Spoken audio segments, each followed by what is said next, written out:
está compartiendo. Sí, creo que Perfecto. solo. Ustedes entonces en el análisis documental, ustedes vieron esto, donde podemos ubicar las fuentes, ¿sí? Díganme, por favor. Sí, profe. Hasta museo Bueno, creo que llegamos. el análisis documental. Esto ya lo vieron, el conjunto de operaciones y de técnicas que permiten establecer la adecuación, fiabilidad. Supongo que Profe, si ustedes, ese es el punto 5.3 del programa, eso creo que ya no vimos. por eso, desde acá entonces, en realidad, ustedes ya se habrán dado cuenta, pero yo lo reitero, estas últimas unidades tal vez sean las más complejas y las que sí o sí van al final como pregunta en el tribunal, pero están completamente relacionadas con temas dados en las otras unidades. Ustedes, más de uno, se habrá dado cuenta solito o solita, ¿no es cierto? Sí, que esto nos va ocurriendo en la medida en que vamos relacionando los temas. Entonces, el análisis documental siempre va a aparecer en el final, porque acá no hay nada escondido, ¿no es cierto? Nosotros siempre buscamos que ustedes vayan avanzando en este tipo de relaciones teórico-metodológicas, que es justamente el basamento de la materia. Entonces, el análisis documental, maneras de ingresar a un documento. Generalmente nosotros, los de historia, trabajamos con el soporte papel, ¿no es cierto? Pero podemos encontrarnos ya en algunos lugares, ayer vieron los repositorios, las bibliotecas, los archivos, los centros especializados de estudio, siempre la mayoría va a tener el soporte papel porque es el accesible. Entonces, vamos a de nuevo hablar de ese documento, nos vamos a preguntar si es fiable. Si no sé qué es fiable, ya les dije, busquen en el diccionario, y si es adecuado a aquel tema, aquella pregunta, problema con la que inicié mi tema de investigación. Entonces, recuerden eso, chicos. Recuerden entonces, cuando se le pregunte el análisis documental, significa siempre aquella documentación denominada fuente que pasa como este tamiz o podemos decir, colador, y se convierte realmente en una información que a mí como investigador, o a ustedes como investigadores, les va a servir. O sea, se puede confiar y se adecua a nuestro interés, nuestro problema de investigación. Entonces, ¿cuáles serían los puntos a tener en cuenta cuando hablamos de fiabilidad? Primero, relacionamos en la cabeza la palabra depuración. Depuración, porque yo tengo que formar en mi grupo de documentación que me signifique si me va a servir. O sea, eso es en idioma coloquial. Entonces, yo depuro haciéndome dos tipos de interrogantes, que es, ¿hay coherencia dentro de la fuente, sobre todo si es escrita, son las que abundan en nuestro conocimiento, ¿es coherente lo que, o sea, entre lo que dice o los párrafos o la información que me da? Y luego, ¿no es cierto?, debo comprobarlo de manera externa, si corresponde o no, no es una copia, no es un invento, no es un documento puesto ahí para confundir. Hay muchísima, así como hay mucha información digital que no es cierta, también nosotros igual tenemos que fijarnos, diarios, revistas, propagandas, tenemos que pasar por este tamiz de depuración. Entonces, si yo tengo el documento escrito, tengo que fijarme primero si es coherente. La coherencia tiene que ver con una lógica que nosotros seguimos a la hora de pensar. Y se supone que entre los 2 y los 13 años la adquirimos. Y luego ver el origen de ese documento. O sea, realmente, desde el punto de vista externo, cuando lo tengo frente a mí, me parece que es de la época que dice ser, o es un comentario, o es un comentario, o es posterior. Siempre van a tener que buscar ese tipo de vueltita a través de preguntas que ustedes mismos se van a ir contestando. Vamos a suponer que ustedes no pueden responder y van a tener que comparar con otros. Siempre la búsqueda comparativa, la pregunta al par, al otro investigador, la pregunta a mis profesores, va a estar presente a la hora de buscar esa documentación que se va a convertir en el material que sostenga mi investigación. También tenemos que tener en cuenta la parte externa. Dijimos entonces, es coherente al leer la primera vista, es de la época que dice ser, el contexto, contextualización. Entonces, para eso, ¿no es cierto?, yo debo o puedo aplicar la clasificación documental, que ya la vimos, seriadas o no seriadas. Si podemos armar, le decimos familias de documentos, pero porque son todos provenientes de un mismo lugar o de una misma, puede ser persona física o de alguna institución, y comparamos. Cuando yo contextualizo, tengo en cuenta entonces los elementos de el tiempo, el espacio,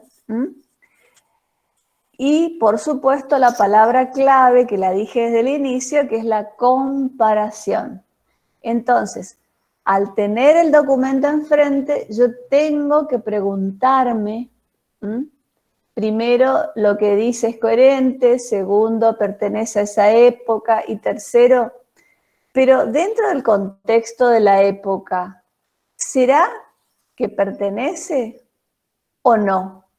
Y para eso yo voy a tener la ayuda del archivista, del personal de ese centro especializado, del bibliotecario. O sea, voy a tener una serie de personas que pueden iluminarme en este proceso.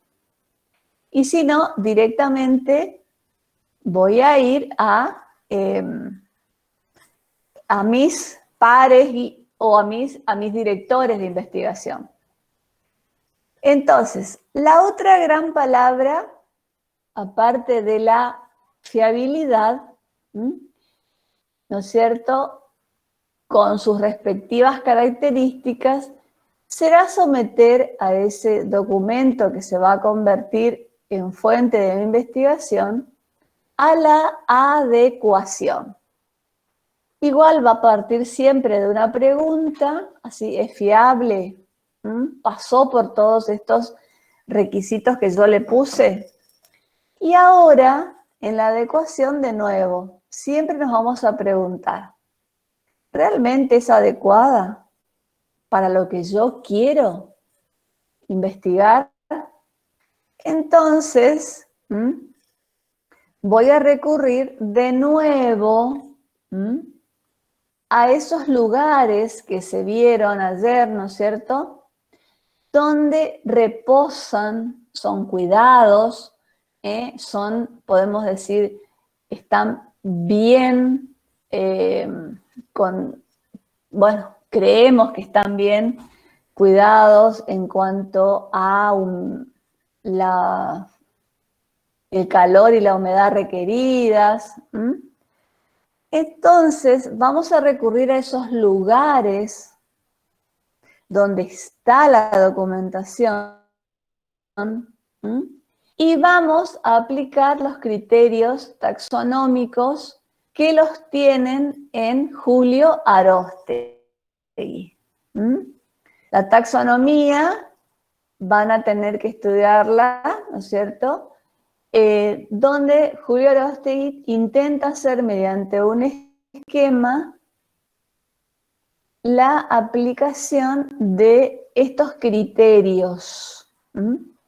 Entonces, ¿qué voy a preguntar cuando vaya a esa institución, a esa persona que me cedió o me provee de la documentación o la información?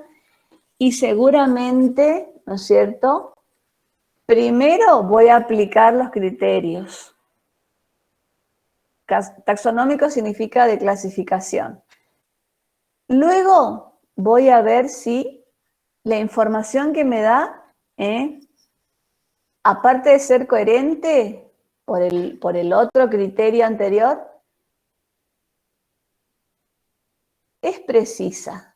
¿Me está hablando realmente de lo que yo necesito que me hable o me está dando datos? Y las dos son valiosísimas.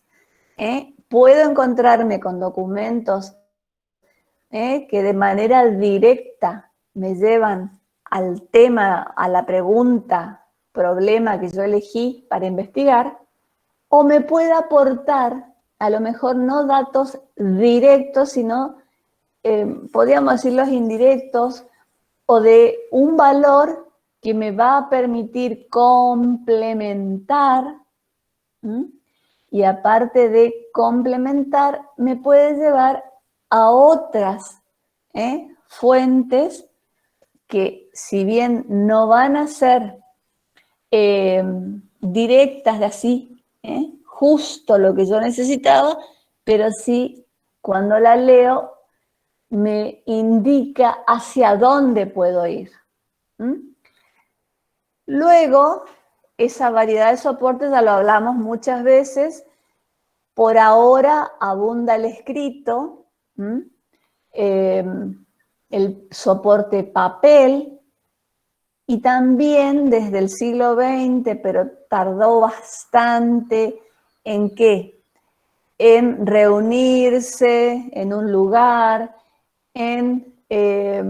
después, bueno, fueron llamados, ¿no es cierto?, fotografiados, luego pasaron por otros medios donde ya no los tocamos más, pero sí nos permiten escucharlos, si es una entrevista, nos permiten, por ejemplo, mirar si es una obra de arte, pero ya no de manera directa, sino dentro de los archivos habrá un área de audiovisuales, que van a ser las primeras filmaciones, las primeras grabaciones de, no sé, 1900, vamos a suponer acá, en Argentina, el Archivo General de la Nación tiene un sector, ¿no es cierto?, que justamente son fuentes audiovisuales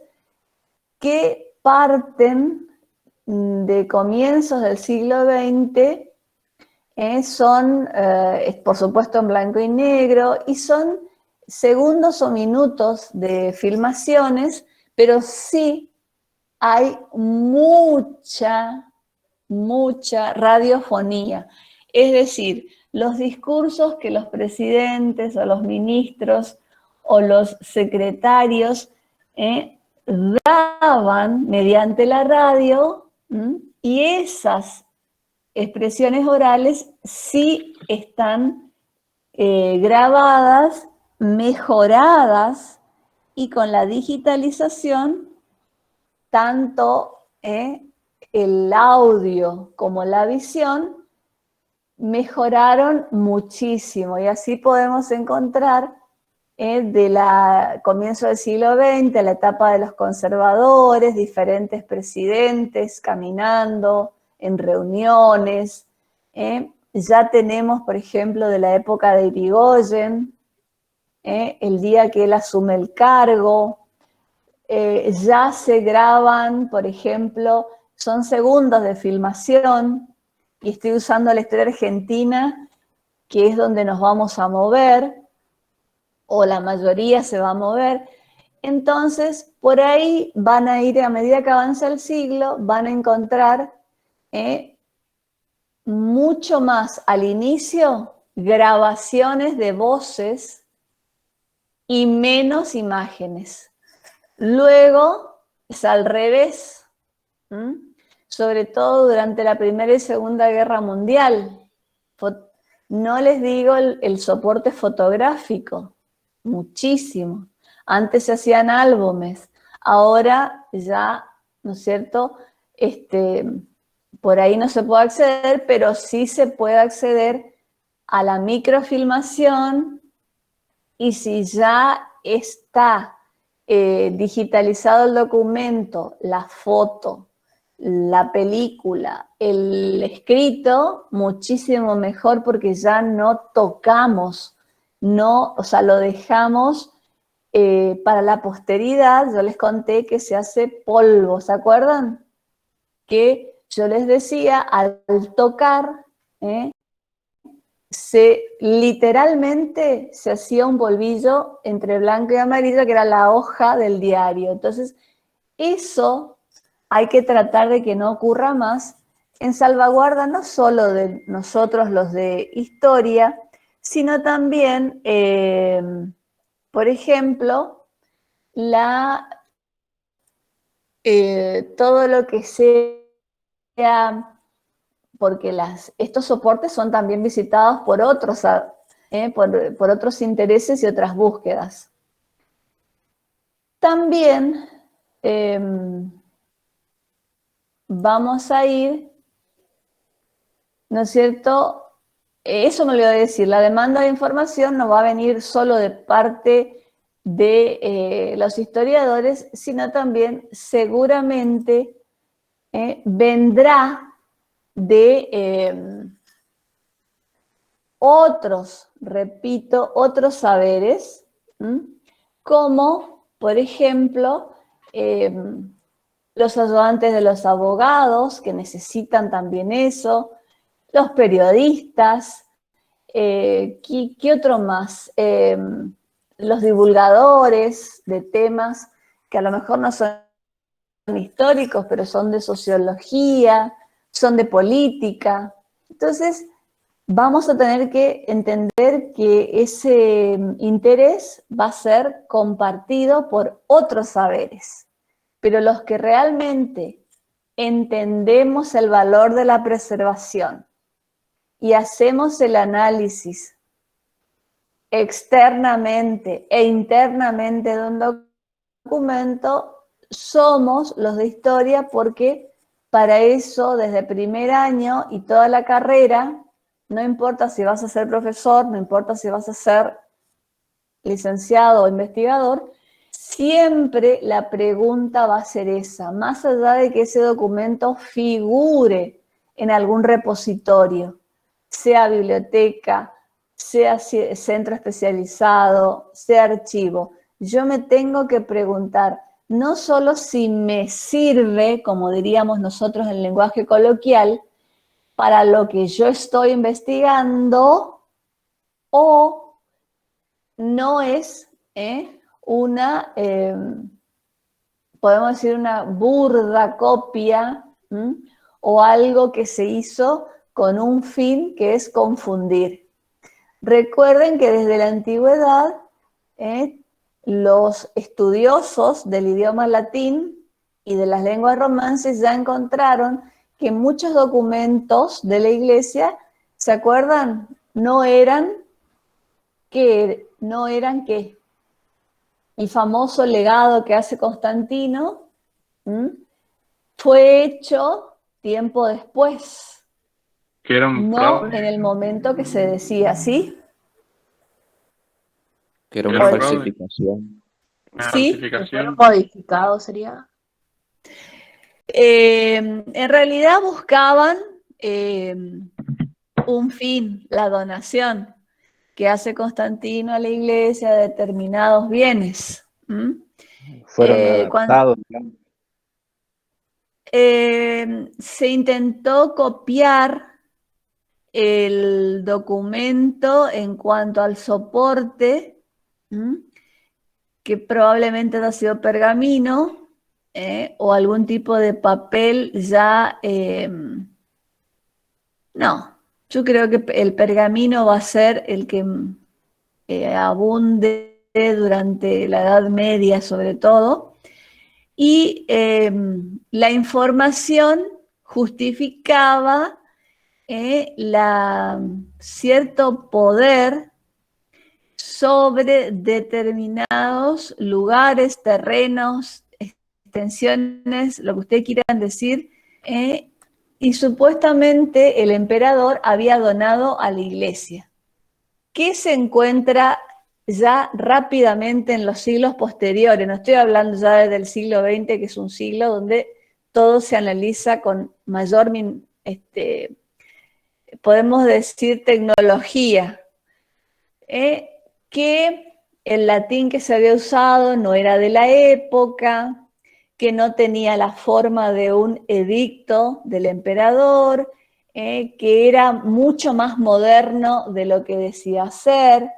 Por lo tanto, ahí hubo una, podemos decir, una falsificación o una construcción de un documento que no perteneció a la época. ¿Estamos? Y reitero, así como hay tanta información falsa dando vueltas, a nivel virtual estoy diciendo, a nivel documental, papel, también. Y entonces la falsificación va a tener que ser, por lo menos pasar por nuestros ojos, y si no nos damos cuenta, porque lo miramos y no tiene coherencia, vamos a tener que entender, por ejemplo, por el contexto. No, pero esto no se hacía en esta época. ¿Será que esto estará bien ubicado en este lugar? Pertenece a la época y por el lado positivo hay un error, o no se manejó correctamente, o justo el bibliotecario, el archivista, se descuidó. Entonces, vamos a tener realmente una serie de elementos que nos van a indicar a primera vista, sin necesidad de ir a otros saberes, que ese documento me trae sospechas y lo voy a dejar por ahora, aunque me aporte datos, ¿no es cierto? Eso significa. Entonces, vamos a la recopilación documental. Entonces, ¿sí? Disculpe, con respecto a eso último, ¿se debe plantear esa cuestión de que, por ejemplo, esa fuente está mal a alguien o simplemente se deja ya que no sirve para la investigación? Tenés dos cuestiones. Si tenés tiempo, que nunca se tiene tiempo, lo podés plantear tranquilamente y entonces generalmente en los archivos hay un origen de ingreso del documento y se sabe de dónde provino, qué institución lo produjo, bueno, toda una serie de elementos. Eso si tenés tiempo. Si vos carecés de tiempo, que es la mayoría de nuestras historias, entonces lo dejás como en stand-by, o sea, ahí, y buscás, si tenés tiempo, ¿no es cierto?, la ayuda de otros saberes, y le decís a un archivólogo o archivero que te diga, bueno, y que te vaya solucionando las dudas. Pero de lo contrario, cuando uno entiende que ese documento por ahí, o sea, no me está cumpliendo con alguno de los requisitos, lo digo, lo dejo de lado y si tengo tiempo, empiezo las averiguaciones.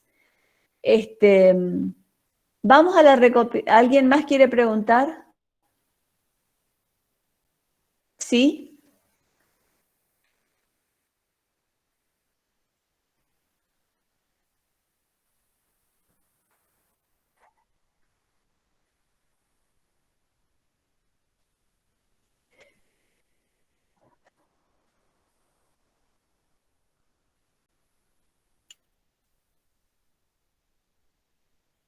Ajá.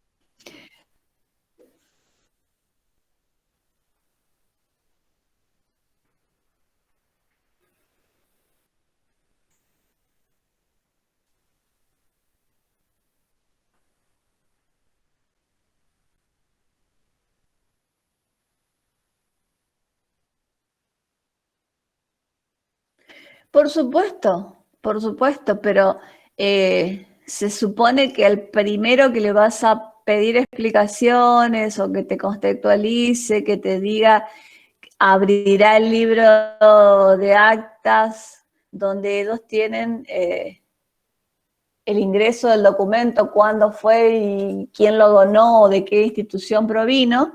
Ese va a ser el primer paso. De allí a qué hace la institución con ese documento, lo saca, lo manda a verificar y todo lo demás, ya dependerá de la institución que está resguardando el documento. Que está resguardando el documento. O sea, ustedes como investigadores hicieron el paso. Pero pongo el ejemplo, el otro que investiga sabe lo mismo que vos. Entonces, también podrá encontrarse con eso. Muchas veces recuerden que las falsificaciones son muy atractivas. Entonces, con más razón, yo tengo que dejar por sentado, pero para eso están, se supone, están los profesionales del área que pueden tomar esa observación que nosotros hacemos, ¿no es cierto? Y o darnos una explicación o directamente decir, bueno, lo saco, lo mandamos a verificación y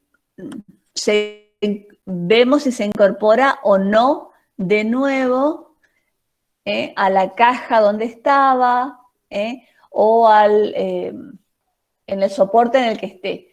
Por supuesto que lo correcto es eso.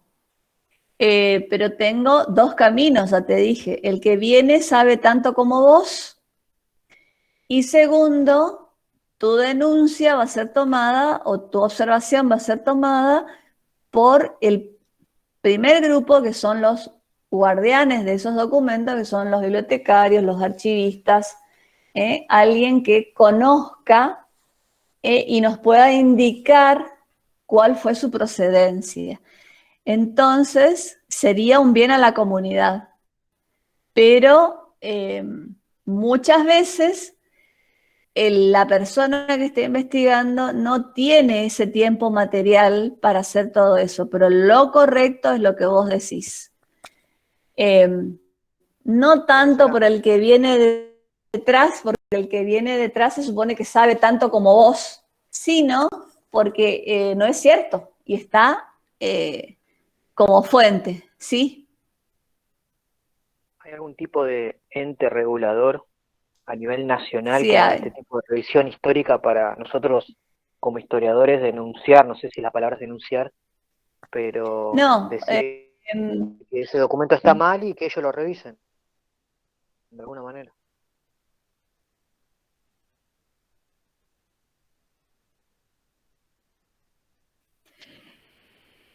en historia tenemos desde muchos siglos, por lo menos dos, la relación con el archivero, que primero a quien debemos recurrir porque ellos saben a través de las técnicas que se les fueron dando en su aprendizaje en la carrera, ¿no es cierto? Y ya hace bastante tiempo que habrá alguno que sea un idóneo, pero la mayoría ha pasado por alguna institución formativa. En la Argentina, el Archivo General de la Nación es el que regula este tipo de documentación. Hay un protocolo, ahora que está de moda, hay un protocolo para eso, no me acuerdo cuántos años tiene, pero no importa que pase el tiempo, sirve igual, y lo mismo ocurre para la documentación que tiene otro soporte que no sea el papel. Ejemplo, lo que yo les decía, audiovisuales y también, por supuesto, digitales. Entonces, hay no solamente una reglamentación, sino también hay especialistas en el tema. Y después tenemos, si ya vamos a hablar de temas mayores, tenemos los peritos, pero ahí sí se necesita una denuncia y todo lo demás. Entonces está el perito que se dedica específicamente a la caligrafía, al tipo de... pero ya son otros saberes, otros saberes. Reitero, lo correcto sería hacer la observación y, ¿por qué no, la denuncia? ¿No es cierto? Para esto no está bien, esto no corresponde o esto no es de la época a la que hago referencia. Pero siempre digo lo mismo, el primer custodio va a ser el que esté al frente de esa secretaría de la cual depende la biblioteca, el archivo. En este caso, todos dependen del Ministerio de Educación, ¿cierto?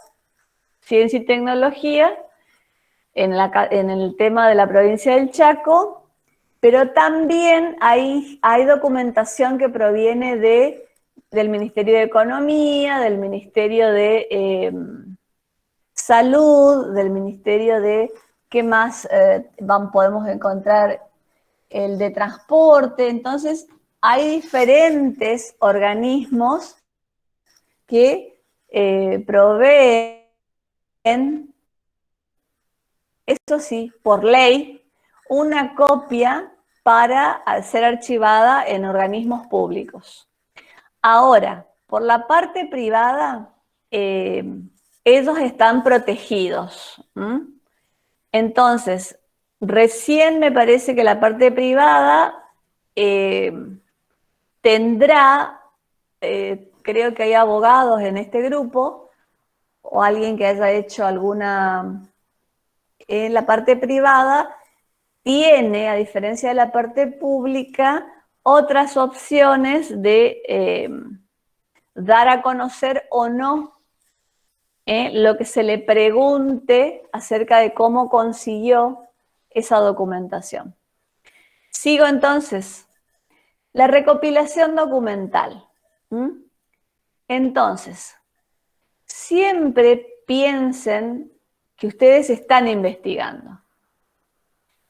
Cuando yo inicio una pregunta que será un problema a resolver, ¿no es cierto? Yo la tengo que anunciar de manera, ¿se acuerdan? Con la otra unidad clara, precisa, que no sea confusa. Yo les decía, a veces es preferible una propuesta o problemática fácil y después la voy complejizando a una que no pueda ni siquiera explicarla.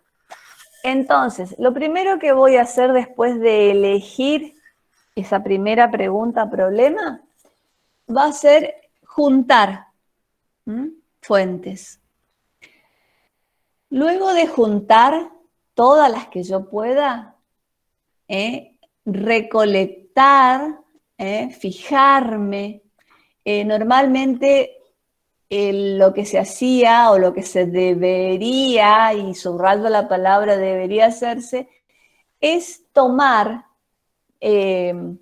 nota o hacer un asiento, asentar toda aquella fuente y dónde está, por supuesto, para ir armando mi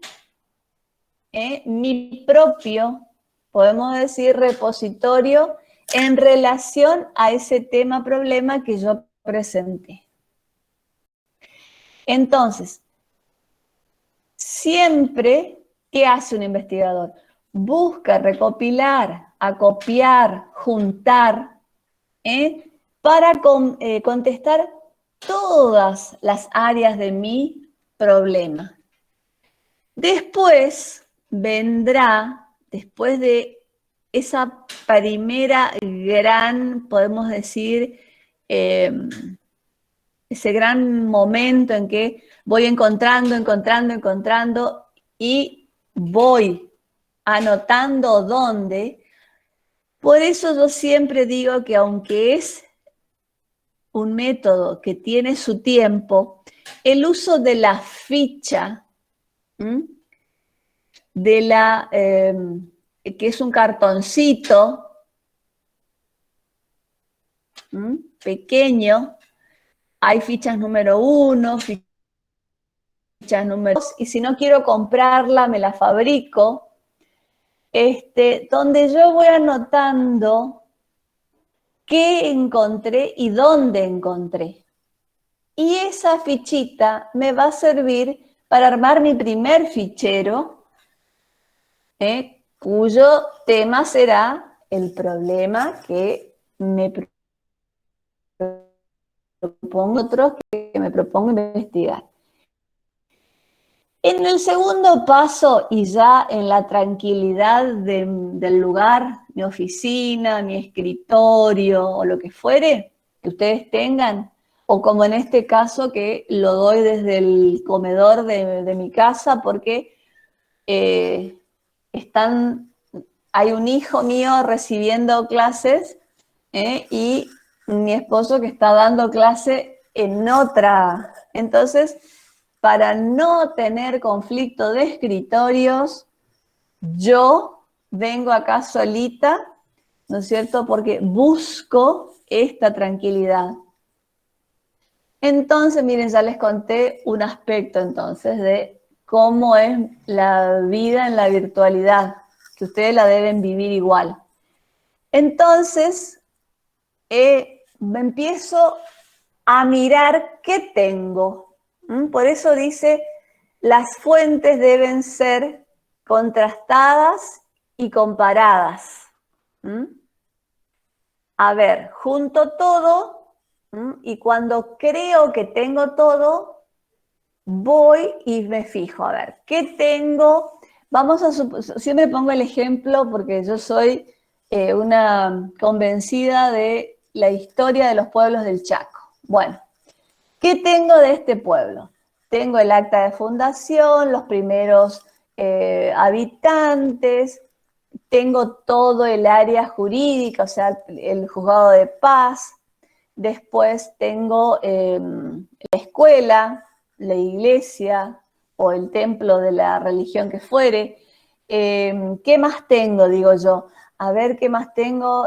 Bueno, carta de los primeros pobladores, las primeras, ¿cómo es? Repartición de tierras, que se podía hacer de manera gratuita o con cierta paga. Entonces el municipio era el que regulaba todo esto.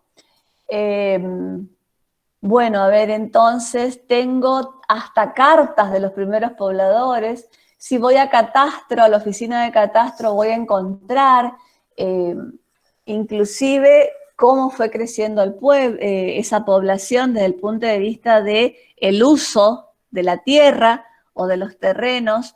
Después, en otro momento, probablemente busqué información acerca de la población de ese pueblo, entonces, bueno, puedo ir viendo cuántos eran, cómo crecieron. Realmente hay muchísima información que me van a dar los medios o las secretarías o los ministerios. Después, bueno, a ver qué más puedo saber de ese pueblo. Ah, pero no tengo nada de transporte. ¿Cómo se comunicaban con Resistencia? Bueno, iré a la Secretaría de Transporte. O tal vez ya tenga y yo no me di cuenta en mi acopio exhaustivo. Entonces, de esa manera, yo voy reconstruyendo la historia de mi pueblo es bastante larga de hacer, pero no difícil, larga. Por eso tal vez los alumnos por ahí buscan más, qué sé yo, historia del puerto, no sé de dónde. ¿Por qué? Y porque se va a ir acotando el número de fuentes. Pero yo reitero y pongo la esperanza siempre en las nuevas generaciones de que alguna vez el Chaco va a completar la historia de sus pueblos y sus localidades. Fue un gran proyecto que luego quedó en la nada. Entonces, si tengo que volver a ese lugar porque me faltó documentación, lo vuelvo a hacer. Ese es el famoso trabajo de campo, la recopilación. Luego la selección. Bueno, una vez que hice todo ese trabajo de esto es población, esto es tierras, esto es producción económica, así surgió el Juzgado de Paz y la comisaría, de esta manera la escuela, el colegio secundario, bueno, una serie de cómo se va conformando una localidad.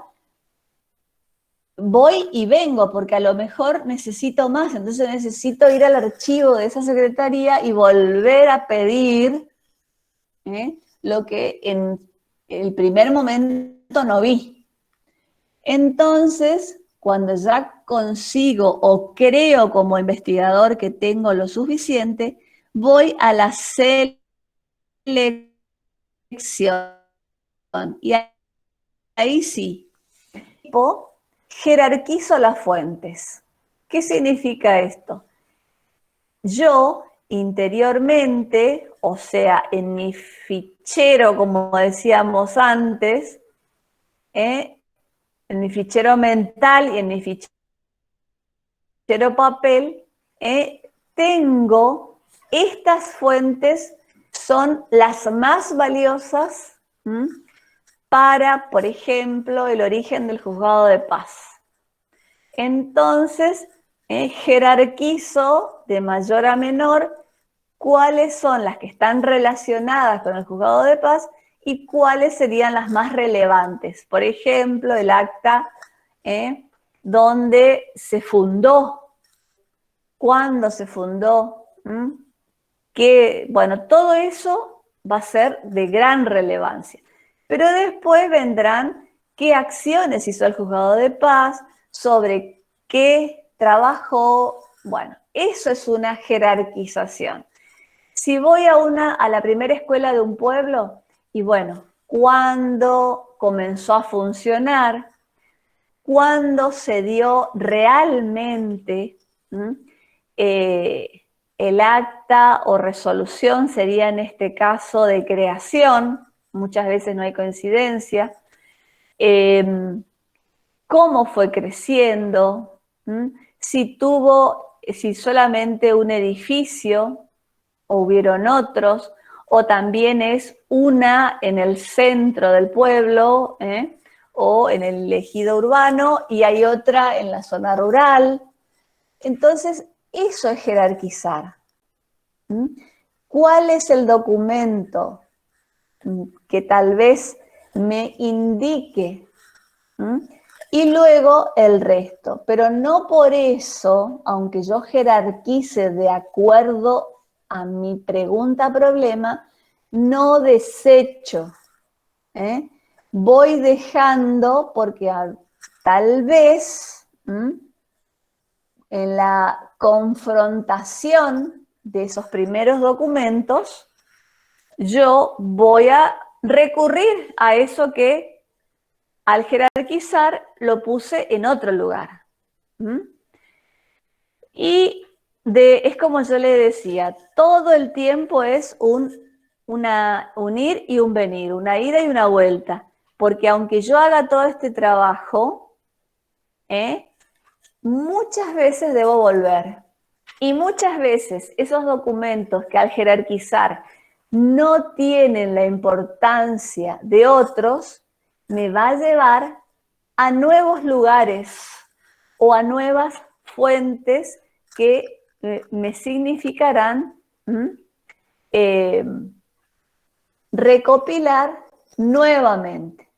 Por eso yo les decía,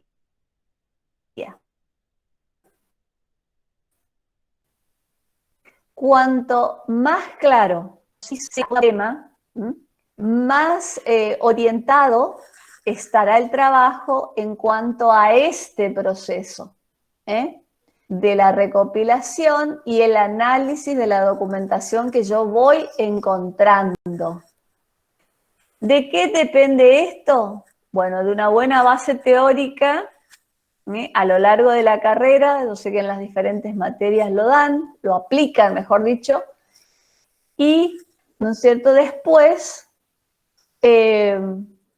la dedicación que ustedes le puedan poner y al tiempo que tengan para este tipo de trabajo, que es un trabajo intelectual y también un trabajo práctico, porque yo debo moverme.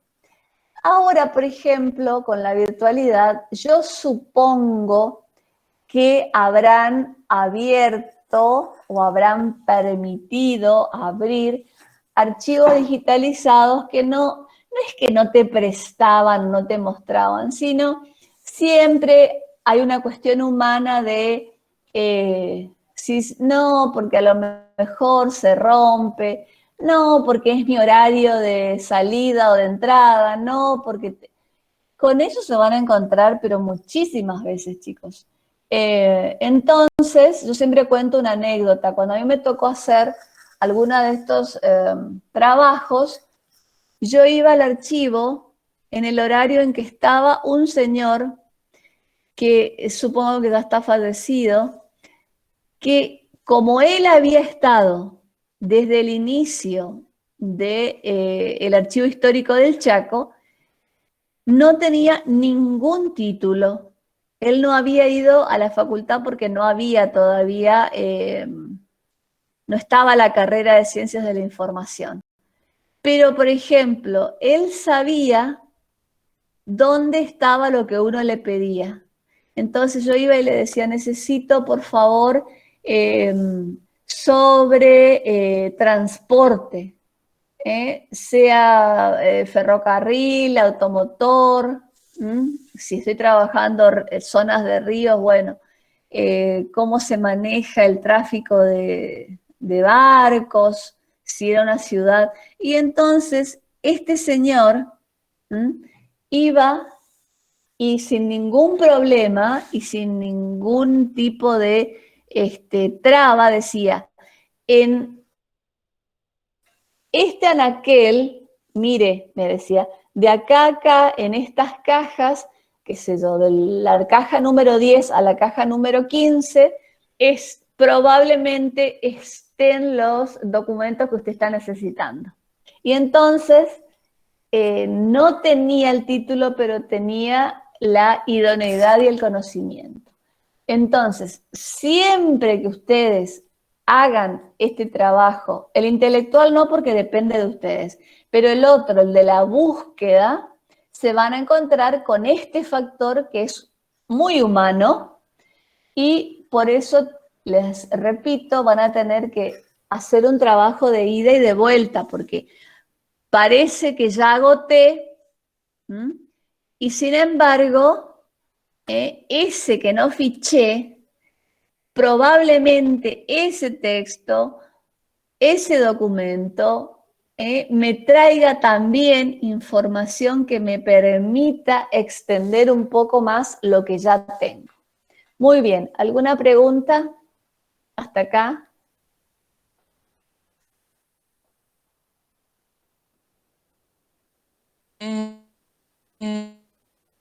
Profe, Sí.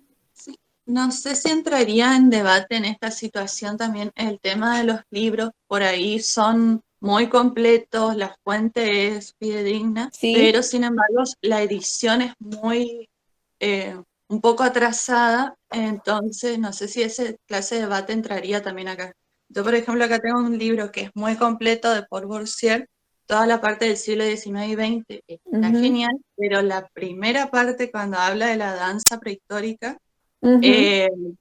este libro se editó y se publicó en el 81 y después hubo una serie, se perfeccionó la prueba del carbono 14, el tema del genoma humano, o sea, hubo una serie de descubrimientos científicos que hizo que esta información esté bien, pero quede un poco obsoleta. No sé si entraría esa clase de cuestionamientos en esto. No para los de historia, no para los de historia, porque nuestros problemas no tienen que ver solo con la actualidad, sino tienen que ver también con el proceso que el problema o la pregunta problema por el que va a atravesar, y entonces es parte también de la conjetura que nosotros hagamos al plantear el problema. Después veremos la realidad. En historia, para que un libro sea viejo, es muy complejo decirlo. Hay autores de otros siglos que siguen sirviendo, pero para eso están los historiógrafos que nos van a dar una ayuda enorme, ¿no es cierto?, con, podemos decir, la modernización o la actualización, sería la palabra correcta en historia, de textos de otras épocas que pueden servirnos como fuente. Ahora, si ese tema es de constante investigación y sigue siendo objeto de estudio de los laboratorios internacionales de salud, de lo que fuere, y sí, por supuesto que ahí vamos a tener problemas porque vamos a tener que estar siempre en lo nuevo, en lo que se está haciendo ahora y en lo que se está trabajando.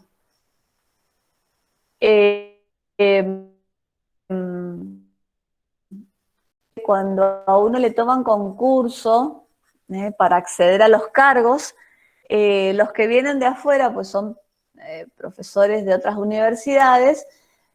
Uno de los puntos es que te preguntan, o me preguntan en mi caso, es ¿por qué elegí tal autor o tal otro? Entonces, yo siempre digo lo mismo, hay una bibliografía que es general, no importa el tiempo que tenga, porque siempre me va a remitir al tema. Ahora, en esa lista bibliográfica yo debo ir poniendo también lo nuevo. Entonces, genero un listado de lecturas generales donde voy desde lo más antiguo, digamos, a lo más moderno.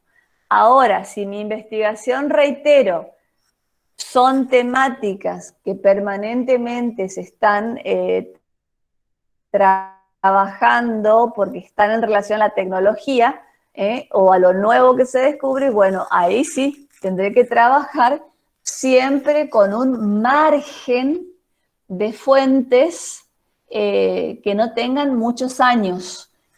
Pero para contextualizar vas a tener que usar siempre cómo provino, de dónde provino y cuáles son las discusiones que se tuvieron.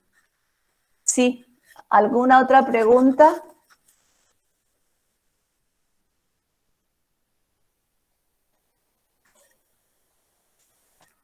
¿Ninguna más? Hola. Creería que quedó todo claro.